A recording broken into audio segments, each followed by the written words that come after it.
Hey everyone, welcome back to Cloud Video.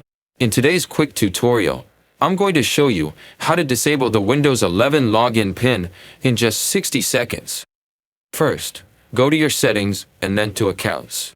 From there, select sign in options.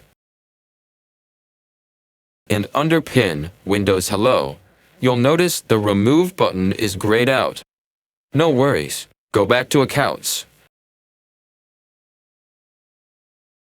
Select your info, then choose Sign in with a local account instead. Click Next, enter your current PIN, and when prompted, leave the password field blank.